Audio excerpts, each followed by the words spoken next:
Those who are online, are you able to see the screen?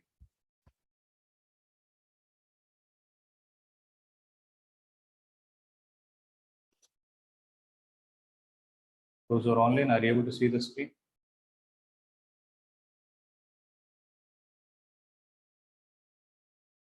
No one is responding. Guys, yes or no?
Yeah.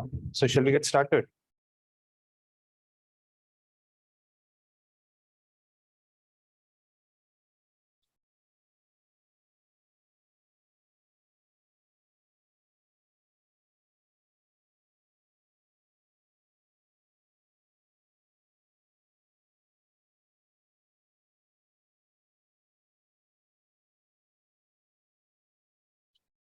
Yeah. So those who are online, are you able to see the complete screen? Yes or no?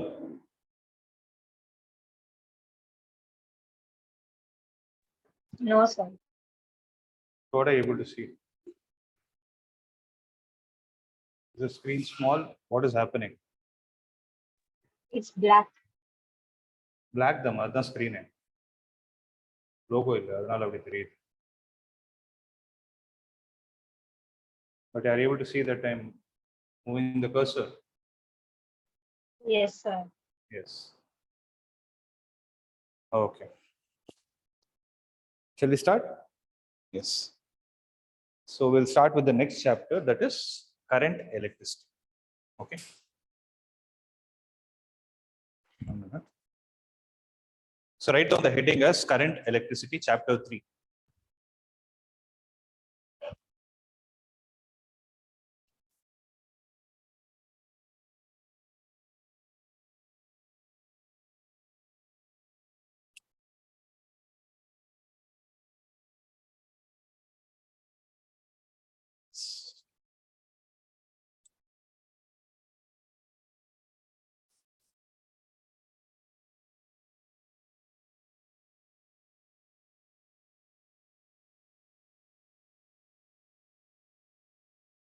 Right.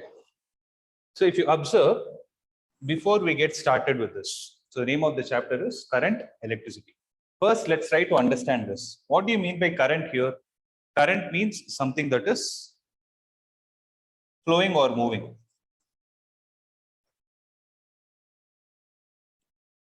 Right? We say that the charges move or the charges are flowing something, right? Then what does electricity mean? Electricity comes from the word charge. So if the charges are in motion, then you can think of a branch of physics called as electrodynamics. Because what was the previous thing we saw was electrostatics. The previous thing that we saw was electrostatics. Electro here refers to charges and static refers to rest. Right. Now we need to discuss the counterpart. What will happen when these charges are put into motion? It falls under a branch of physics called as electrodynamics, right? Where we are going to discuss about this chapter, current electricity. Right. Now, let us see what are some basic terms that are needed for us to go deep into this chapter. Right. First thing, the question is very simple. If I want the charges to flow, right, I need a medium. So what is the medium that we are going to use? We are going to use the medium which is conductor. So conductors are basically, when you talk about them, when you take from the periodic table, they are metals. Right. So when you take these metals, what is the first thing that comes to your mind? What do conductors possess? They possess something called as free electrons. So these free electrons are the ones which are going to be in motion. Right. But we know the fact from the basics of motion that for you to put an object into motion, right, what are we supposed to do? We need to do some work. Right. So let's try to first visualize before we directly get into the concept of the terminologies that are used in this chapter. Right. So if I take a conductor like this, then what do these conductors contain? They contain free electrons. They have many such electrons. Why do we call them as free electrons? Because they possess the capability of moving within the conductor. Right. So I'll tell you the story. What happens initially is, if at all you go and buy a wire from a shop, let's say you have a conductor. In that conductor, you will have free electrons. See, generally what we think is the electrons inside the conductor are going to be stationary, but that's not going to be the fact. So the electrons inside the conductor will be in motion only. So this is where the confusion starts. How is this possible? You just went, you bought a wire. Then if it is going to be conducting, we are supposed to get shock, right? So anything we touch, we are supposed to experience a shock because the charge is going to pass through your body as well, right? But why is that not happening? Because the motion that is happening here is not an aligned motion. It is a random motion. And why is this happening? Because of thermal agitation.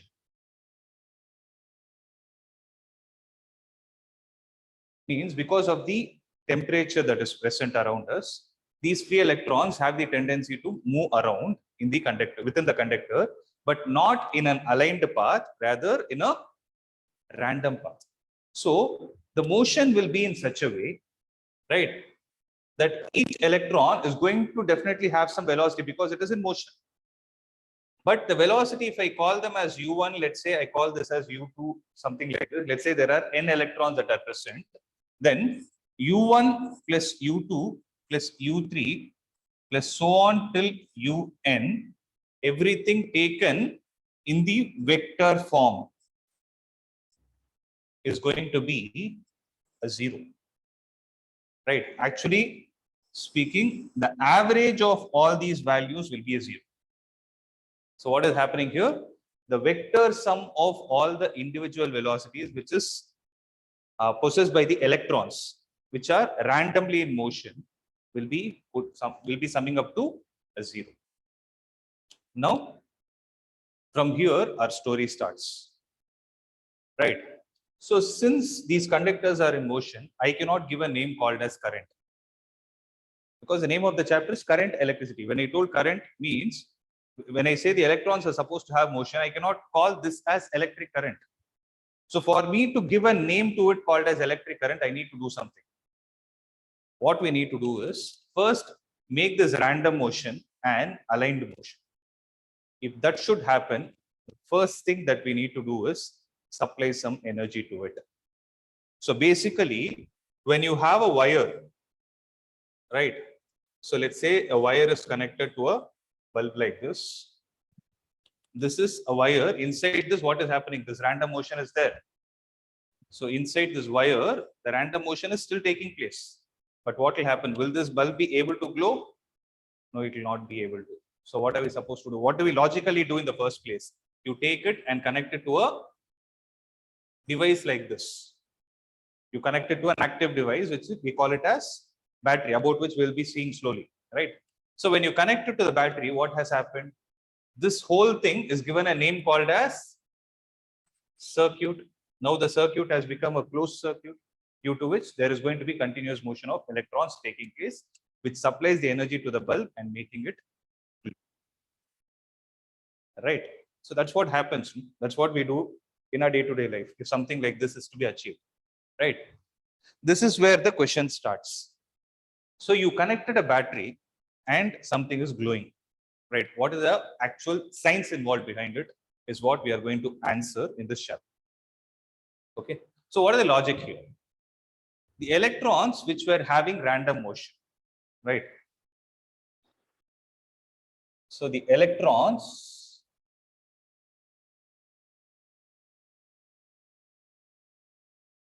which were having random motion like this u1, u2, un, something like this. Then what will happen is when you connect it across a potential source, when I say potential source, you have a positive terminal here and a negative. It can be reversed also. So for understanding, basically I took left side to be positive and right side to be negative. Now let's think of the logic. So whenever you connect a potential source, listen, this is where I need you to be slightly mature. Like when we connect a potential source, obviously it is going to have an aligned path. But what we need to do is we need to take the knowledge of our previous two chapters and apply it here. When I have a positive terminal here, negative terminal here, first thing that will happen is there is going to be an electric field that will get generated. From which side to which side? Electric field is always directed from higher potential to lower potential. So when these electrons which are there inside the conductor are placed within the electric field, what will happen to them? Obviously, they will start experiencing a force of how much value? E into capital E, because I'm talking only about the magnitude. So charge multiplied with the electric field that is present is going to give you the amount of force that is experienced by the particle. But according to Newton's law, this force is also equal to m into A. Means if I take this A will be equal to small e into capital E divided by m. And one more point I want you to notice here, the kind of battery that I have connected is a DC battery. DC is direct current. Right? You know that there are two types of current. What are they? One is direct current and the second is alternating current. I would like to give you a small clarification because I'll be connecting that dot to hit this one. So when I talk about direct current, if I take this to be the current and this to be the time, this basically I'm trying to draw a graph which shows the variation of current as a function of time. So how does a direct current look in terms of graphical representation? It is going to be something like this. Can I call it as direct current? If you connect a 5-volt battery, there is going to be a constant supply of current that is going to take place. Okay, means the current is not changing with respect to time. So that is the perspective. When it is not changing with respect to time, we call it as direct current. So this gives rise to another important question. If this is direct current, can I call this as direct current? So what did I tell you is the definition of direct current? What is that you people know in the first place? What is direct current according to you? You mean to say direct current? You mean to say the current value is not changing with respect to time, right? That's what we think is direct current. So here what is happening is the value of I is changing with respect to time. So this cannot be direct current. Am I right? But that's where we make mistake. This is also DC only. So this is where we need to slightly know another important point. Direct current doesn't mean that the value of current is fixed with respect to time. It means it is unidirectional with respect to time. So what do I mean by unidirectional is it flows only in one direction. Whereas if I talk about a current which is varying like this, where you have a positive terminal, negative terminal, positive terminal, then you call this as an alternating current. So look at the difference in the graphs. This kind of a direct current is called as fluctuating DC. So I want this to get erased from your mind. Direct current doesn't mean that it is having a fixed value with respect to time. Rather, direct current is unidirectional current. It is unidirectional.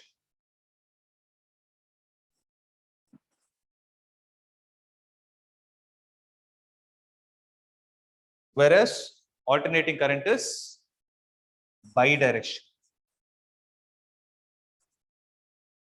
So what is the current that we are getting at home? We are using these plug points and everything. No? What current is this? Is this AC or DC? All these plug points. It is actually AC only. AC. What we get at our home is alternating.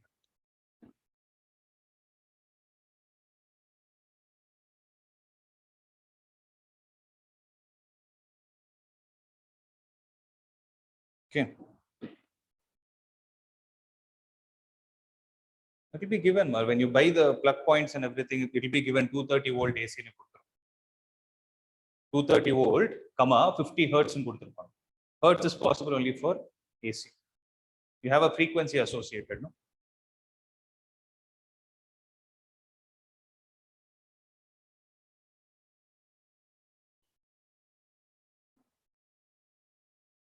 Those who are online are able to understand. Yes. See, your volume is very low. I'm not able to hear. Can you please be loud? Is everyone Yes, clear? sir. Okay. So bidirectional current is what is called as alternating current. Right? I hope this point is registered in your. Right. See, to put it simple, right? You go to a shop, right? Well, I'll show you.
See, guys, it's a simple thing only which you already know. Everybody would have seen this kind of a battery. You go and buy, right? For those who are online. So you have two terminals here. What are they? You have a positive terminal, the one which is extended outwards is a positive terminal, the flat one is a negative terminal. Then you have the potential that is available on this battery. Generally, it will be written. What is that you're able to see? What is the potential difference you're able to see? It is a 1.5 volt battery. It will be written there. Okay, it's a 1.5 volt battery. And here there is a name written, which is called as AAA.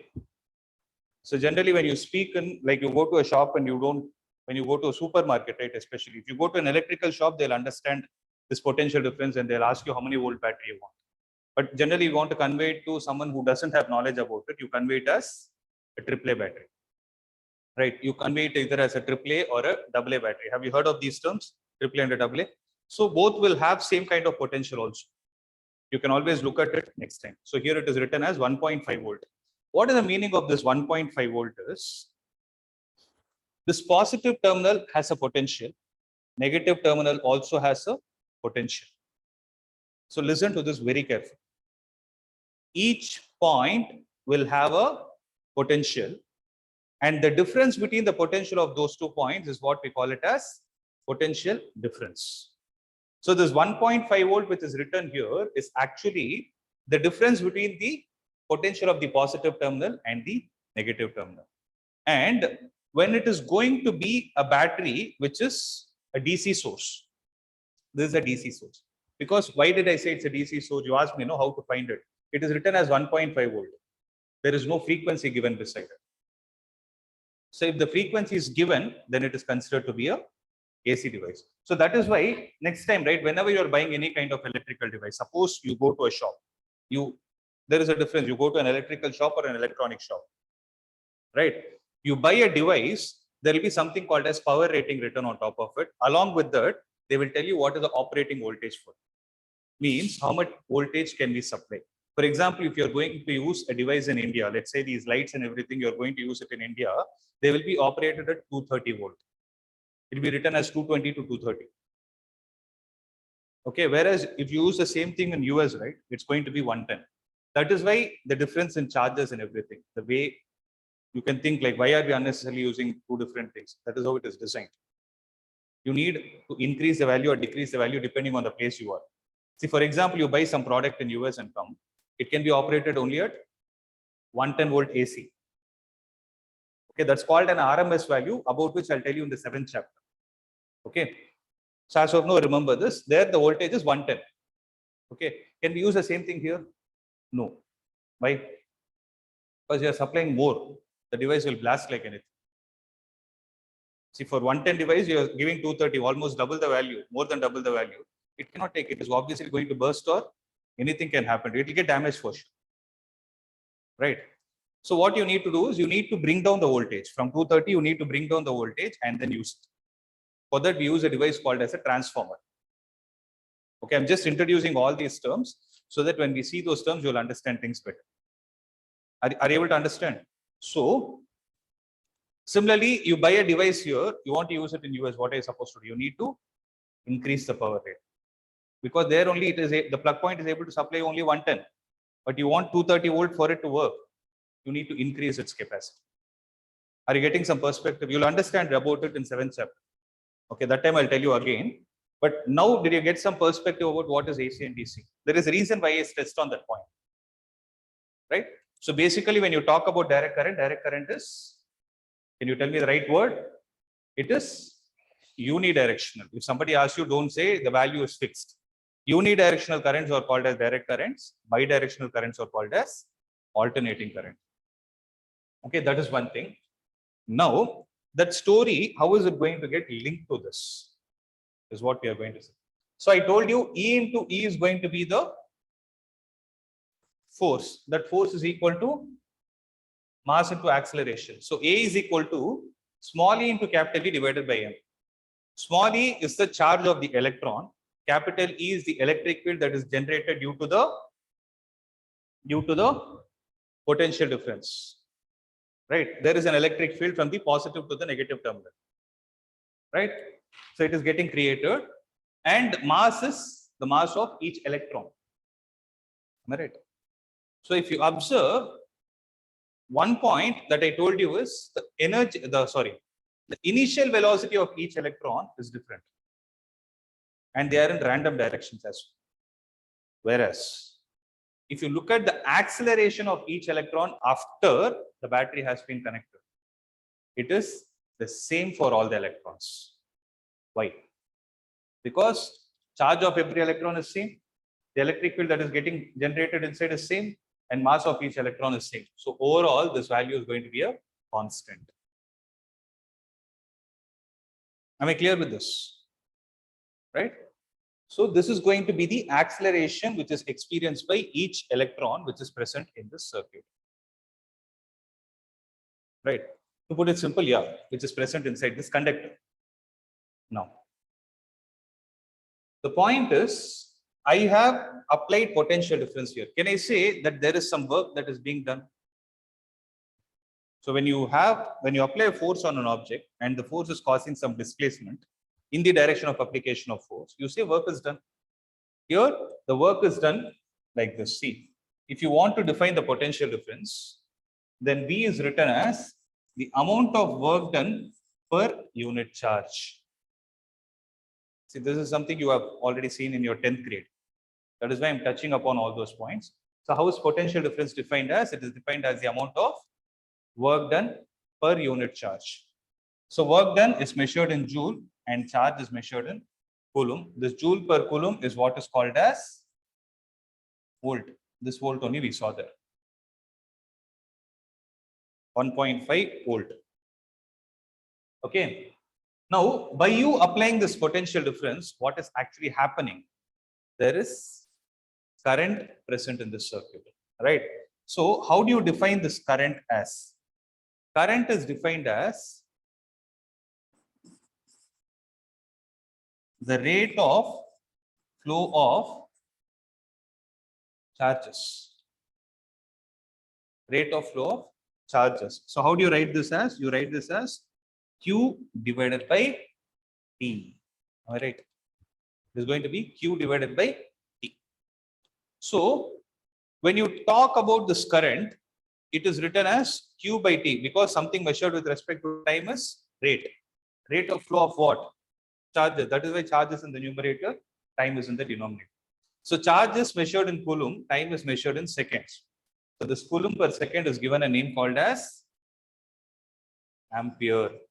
And the symbol for ampere is going to be capital A. So, this is also a known fact. You know this already, right? Now, the extra point that you need to know is when you talk about the type of current, right? So apart from this AC and DC, right, there is another way of understanding it also.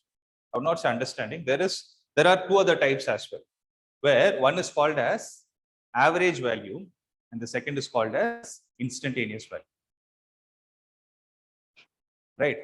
So when I talk about the average current is defined as the rate of change of, the rate of flow of charges, delta Q divided by delta T. Am I clear with this point?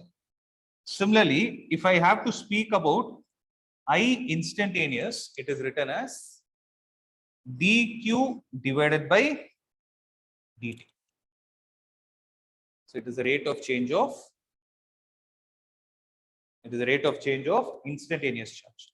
Means this charge q will be a function of time. This charge q will not be a function of time.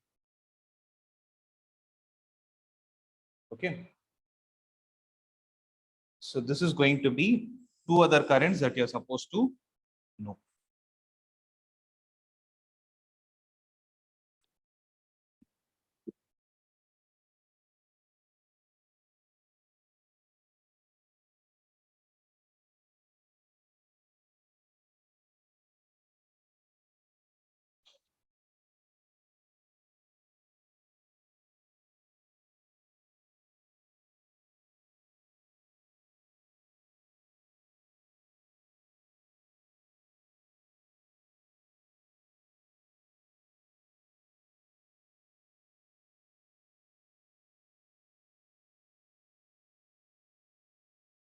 Am I clear with this? Shall I proceed? Okay.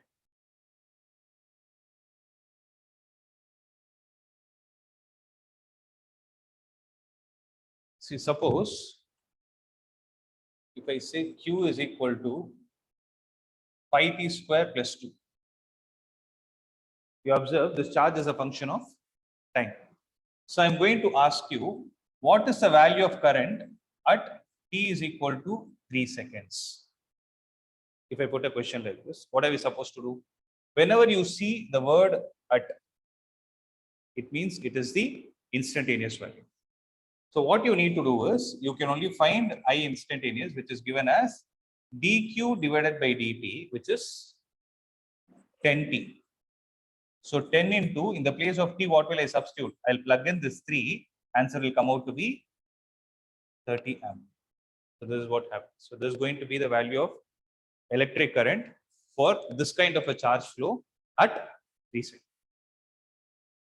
So every instant you see it keeps changing. This is what is alternating current.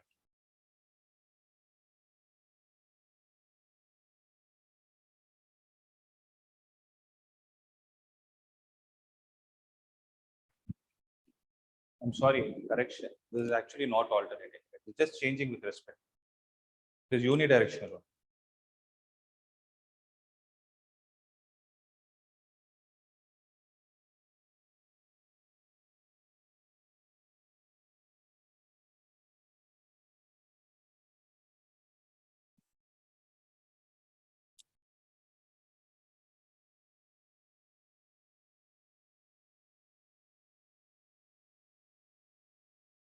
They move in the leftward direction.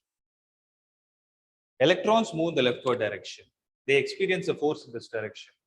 But the conventional direction of current is taken to be in the direction opposite to electrons. So the force experienced by the electron is in the leftward direction, but the flow of current is in the rightward direction. Because the direction of current is taken to be opposite to the direction of electrons flow. So inside a conductor, in whichever direction electron is flowing, current will be exactly in the opposite direction.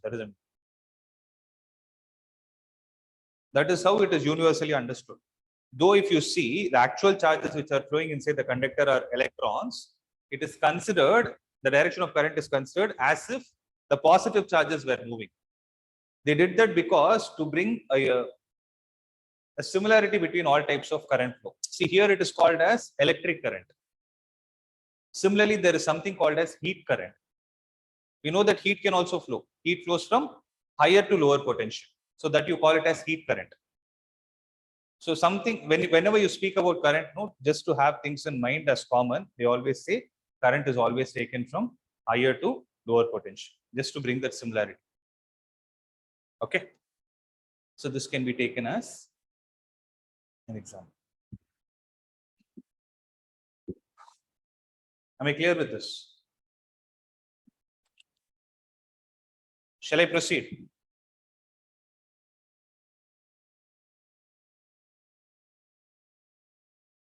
Yeah. Okay. Now,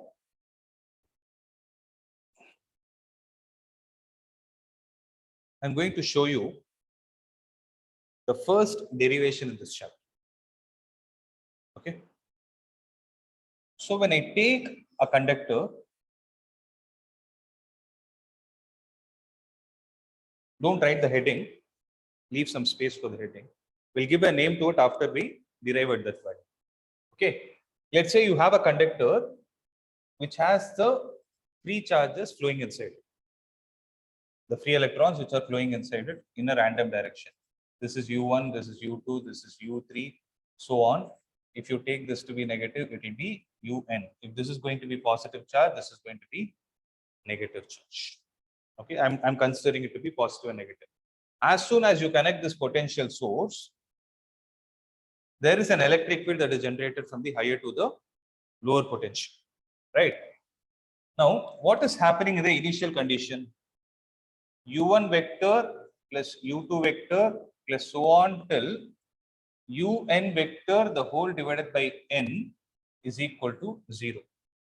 We know that the average of initial velocities of all these electrons put together is going to give you a null vector. Am I right? So when this is the scenario, as soon as you connect this potential source, what is going to happen? After the connection of potential source, what will happen? Due to that electric field, there will be a force experienced by the charged particle, which is going to be E into E. Now I'm adding the negative sign. So E into E with the negative sign. Can I say that this value is equal to mass into acceleration? Which implies acceleration is going to be equal to minus of E into capital E divided by M. Accepted? So what is happening basically? Initially, each electron was possessing the velocities u1, u2, so on till un, and they started accelerating at the same rate. Okay. So when they were accelerating at the same rate, can I say that the value is going to change from u1 to a higher value? Obviously, right? Some object is accelerating, then it is supposed to have an increase in velocity. So if I talk about the final velocity of the first particle, can I say v1 is equal to u1 plus a1 into t1? But the correction I need to do here is there is nothing like a1, right? Because the acceleration of each charged particle is the same, right? So from here, what is it I can conclude? v1 will be equal to u1 plus minus E into capital E divided by M into T1. Makes sense? The only thing that I need to do here is I need to write it in the vector form.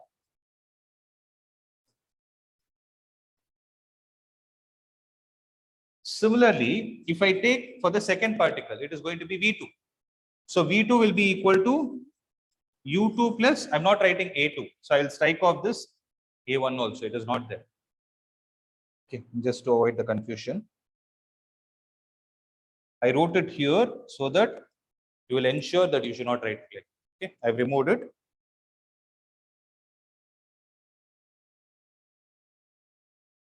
Okay, U2 plus A into T2. So if I write them in the vector form, it is going to be something like this. So what will I write here? Which implies V2 vector is equal to U2 vector plus negative of E into capital E as a vector, the whole divided by M into T2. Makes sense? So like this, if you keep on writing, then what is going to be the value of Vn vector? It is going to be un vector plus a vector into Tn. Right. So here I'm writing the time to be different because each particle will take different time to reach the same acceleration. Okay. So Vn vector is equal to un vector plus minus E into capital E vector, the whole divided by M into Tn. Now what I'm supposed to do is I'll add all these values. Right. So when I'm going to add all these values, I will get V1 vector plus V2 vector plus so on till Vn vector is going to be equal to U1 vector plus U2 vector plus so on till Un vector plus minus E into E vector by M into what am I going to get? I'll get T1 plus T2 plus so on till Tn, and this is going to be the value. Right. So what I did here is I added all of them on the left hand side and the right hand side. I added the corresponding values. Right. This is where I want you to observe now. So basically what we are getting is V1 vector plus V2 vector plus so on till V n vector is going to be equal to u1 vector plus u2 vector plus so on till un vector plus minus e into capital E divided by m into t1 plus t2 plus so on till tn. Right. Now I will divide it with capital N on both the sides. So when I divide it with capital N on both the sides, I converted the vector sum to average vector sum. So can I give a name to this called as average final velocities? But we know the fact that the average of initial velocities in the vector sum is going to be a 0. Right. And if you see, I have taken the average of time. So each of them is given a specific name. This is given a name called as drift velocity. This is what is called as drift velocity, which is written as V with a subscript D and a bar on top of it, is equal to minus E into capital E divided by M into the average of all these values, the average of all the time taken by each particle to reach the same acceleration, which is given a name, which is given the symbol tau, and the name of this symbol tau is called as relaxation time. It's called as relaxation time. So relaxation time basically in terms of electrons means it is the time between two successive collisions. So the time that is existing between two successive collisions is what we call it as relaxation time. Let's visualize what I'm trying to say here is this first particle, there's a second particle. Okay. The first particle is coming and hitting the second particle, going back again. So first collision has happened. Right, going back again it will come and hit no. So the time that is existing between the first collision, going back again and coming back for the second collision is what we call it as relaxation time. Are you able to understand? Right? So this drift velocity is mathematically represented as minus E into E vector divided by M into tau. So the name of the topic is drift velocity.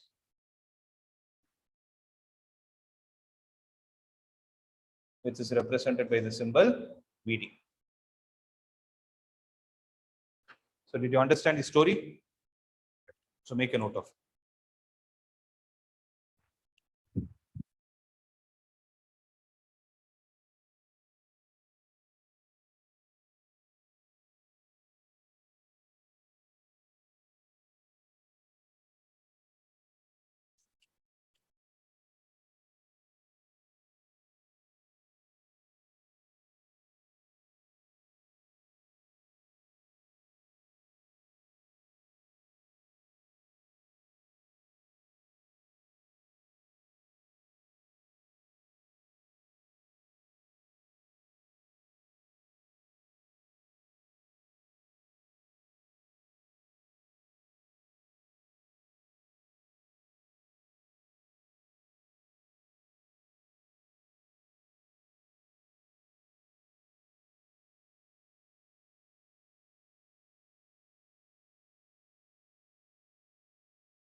Done with the slide?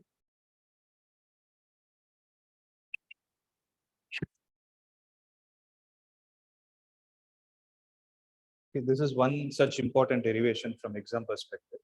Maybe you'll get it for 2 marks or something. Okay.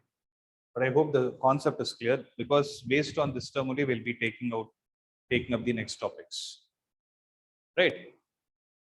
So drift velocity is minus E into E vector divided by M into tau. Right. So how did we get this drift velocity? Which term was replaced? We replace the average of all the final velocities. So when you say the average of all the final velocities attained by the particles under the influence of electric field, this average was attained only because of the electric field. If that was not there, the particles would have not experienced acceleration. If that is not there, then there is no concept of final velocity.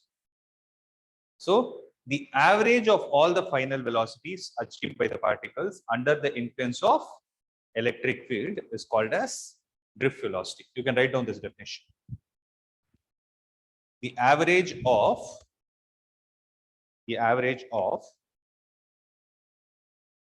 final velocities attained by the average of final velocities attained by the electrons under the influence of what? Electric field. Under the influence of electric field,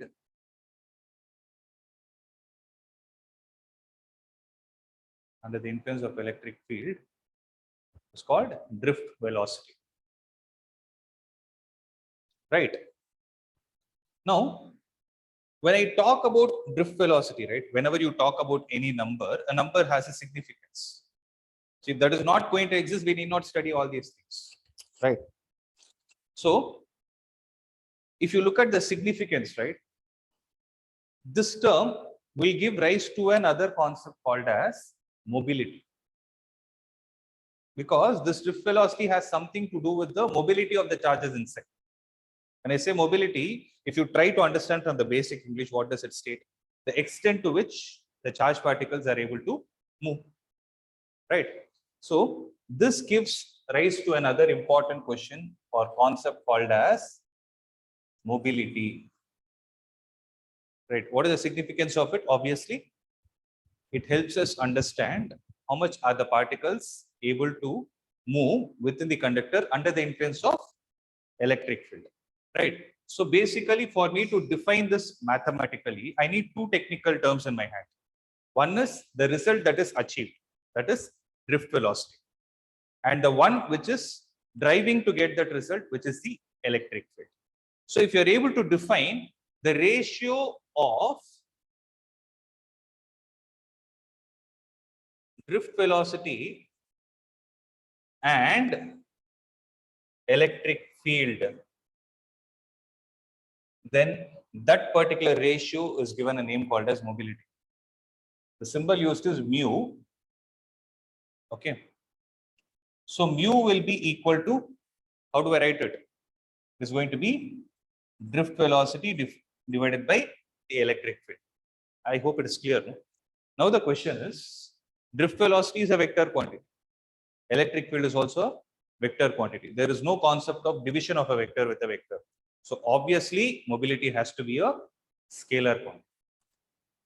So mobility is a scalar quantity. You can get these kind of questions also in MCQ. You should use this logic and then solve it. Don't memorize it.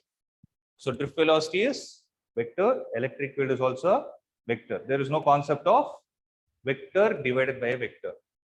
So it is basically ratio of magnitude of drift velocity to the magnitude of electric. So what is going to be the SI unit here? Obviously. So what is going to be the SI unit? So SI unit will be drift velocity is measured in meter per second divided by, how can you define the electric field as? Volt per meter. Why we are defining here in terms of volt per meter is, we speak electric field here in terms of potential difference. We don't speak in terms of force. We could have written Newton per Coulomb also, but that's not what we are speaking.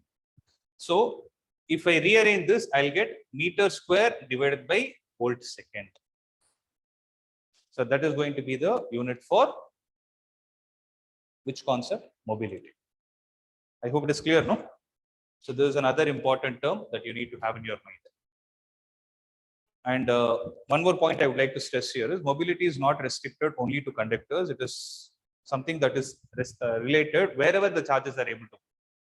So similar is the case with drift velocity also. Though we discussed the concept in this chapter, don't think that it is applicable only for conductors. Wherever you are applying potential difference and the charges are able to move, the concept of drift velocity and mobility comes into picture. Is that point clear? Right. So the next question that we need to ask is there a case where I can relate this drift velocity? You observe here.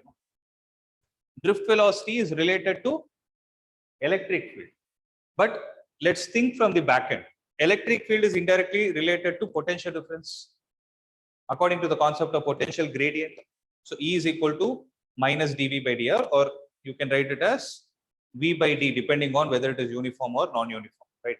We'll take them into consideration.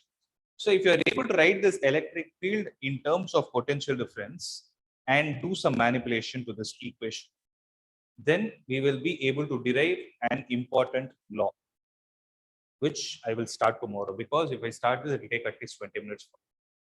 Okay. So for tomorrow's class, what I want you to do is revise these topics.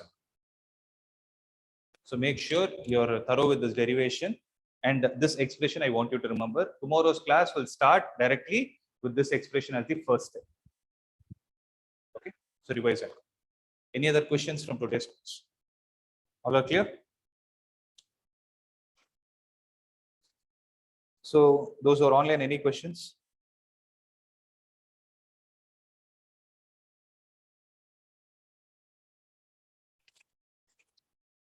Those who are online, any questions? Okay. Okay. We'll wind up this. Yeah. Yeah. The volume.